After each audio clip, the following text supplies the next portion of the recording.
বিরুদ্ধে কোনো কথাবার্তা বলতে হলে সাবধানের সাথে অজু করে কথা বলবে। দীর্ঘ 18টি বছর আমরা স্বৈরাচার শেখ হাসিনার বিরুদ্ধে সংগ্রাম করেছি।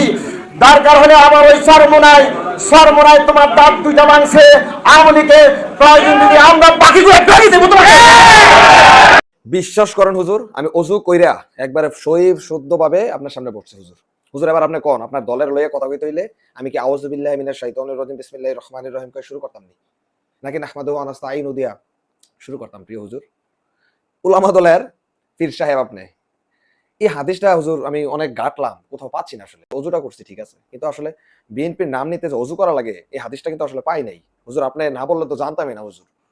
আপনি উলামা দলের এত বড় মুফাসসিরে কোরআন, আপনি এত বড় মাওলানা মুফতি, আপনি ওই দলের সভাপতি হইবেন উলামা দলের। হুজুর কোন আসলে আমি কিতাবখানা আসলে পড়তে পারি নাই, আসলে আমার একটু জানান তো আসলে এটা কোথায় পাওয়া যাবে? বলেন। হ্যাঁ হুজুর, আপনি কন্টিনিউ করেন, আপনি ওয়াজ করতেছেন আমি শুনতেছি। উলামা দলের সদ্দে উলামা বলেন। ভিক্ষা করে খাও, ভিক্ষা করে চলো, এত সম্পত্তির মালিক কোথায় থেকে হয়েছে? বাংলাদেশ জাতীয় তোমাদের বিরুদ্ধে দুদকে মামলা করবে, সেই সম্পত্তির হিসাব তোমাদেরকে দিতে হবে বাংলা জনগণের কাছে। তাদের সকল দলের সকল নেতৃবৃন্দকে বলে দিচ্ছি, বিএনপির বিরুদ্ধে কোনো কথাবার্তা বলতে হলে সাবধানের সাথে অজু করে কথা বলবেন। অন্যথায় বাংলাদেশ জাতীয় দল, বিএনপি, উলামা দল, স্বেচ্ছাসেবক দল, ছাত্র দল, যুব দল, আমরা কেউ বেঁচে থাকবো না ইনশাআল্লাহ।